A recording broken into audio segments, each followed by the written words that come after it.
scandale d'État. Oui, tu as bien entendu, le Gabon vient de frapper comme jamais. Après une CAN cauchemardesque, le gouvernement annonce la suspension de l'équipe nationale. Et pire, 2 cadres sont mis à l'écart, dont Pierre-Emerick Aubameyang. C'est violent, c'est glacial, et ça sent la fin d'une époque. Et pendant que tout le monde se renvoie la faute, une question brûle toutes les lèvres, qui a vraiment détruit les Panthères. D'ailleurs, dis-moi en commentaire, tu trouves ça anormal qu'un gouvernement bannisse des joueurs? Et si tu veux les vraies infos, sans maquillage, abonne-toi maintenant, parce que ce dossier va encore exploser. Parce que ce qui s'est passé ensuite a choqué tout le pays. Mais ce n'était que le début. Sur le terrain, c'était un film d'horreur. Gabon, 0 points, 3 défaites. Et une élimination au premier tour, dans un groupe où chaque match ressemblait à une embuscade. Défaite contre le Cameroun, défaite contre le Mozambique. Et le final, le plus cruel. Contre la Côte d'Ivoire, le Gabon mène 2-0. T'imagines? Un scénario parfait pour sauver l'honneur. Et là, tout s'effondre. La Côte d'Ivoire renverse tout, gagne 3-2, et le Gabon finit dernier. C'est ce genre de match qui laisse des cicatrices. Parce que quand tu mènes 2-0 et que tu perds 3-2, ce n'est pas un accident, c'est un signal.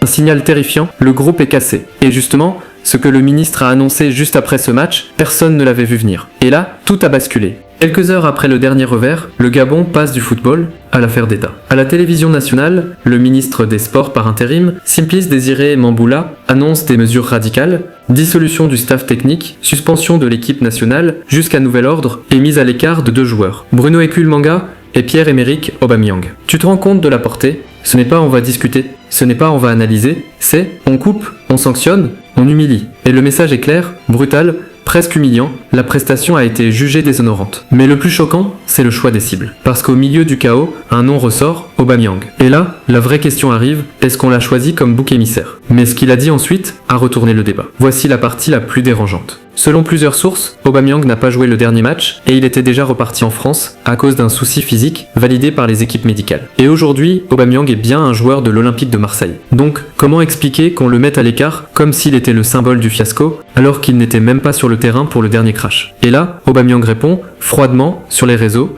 il fait comprendre que les problèmes de l'équipe sont plus profonds que sa petite personne. C'est une phrase simple, mais explosive. Parce qu'elle insinue quoi? Qu'il y a des non-dits, des tensions, des choses qu'on ne raconte jamais au public. Et si c'était ça, le vrai scandale, pas juste les défaites. Mais ce qu'il y a derrière, organisation, choix, ambiance, gestion, tout ce qui pourrit une sélection de l'intérieur. Et attention, l'autre joueur visé, Bruno Ekulmanga, joue actuellement à Paris 13 Atlético. Lui aussi est écarté. 2 cadres, 2 symboles. Et si ce n'était pas sportif, mais politique. Mais le danger maintenant, c'est que tout ce coup de force se retourne contre le Gabon. Là, on entre dans une zone rouge. Quand un gouvernement intervient directement dans le football, la FIFA peut considérer ça comme une ingérence. Et ça, c'est le genre de chose qui peut déclencher des tensions, voire des sanctions. En clair, en voulant punir, le Gabon pourrait se mettre en difficulté sur le plan institutionnel. Et c'est ça qui rend l'histoire effrayante. Tu peux humilier des joueurs, mais tu peux aussi fragiliser tout un système. Parce que suspendre une sélection jusqu'à nouvel ordre, c'est un énorme signal de crise. Ça veut dire quoi pour les prochains matchs, les prochains regroupements, les jeunes, l'image du pays?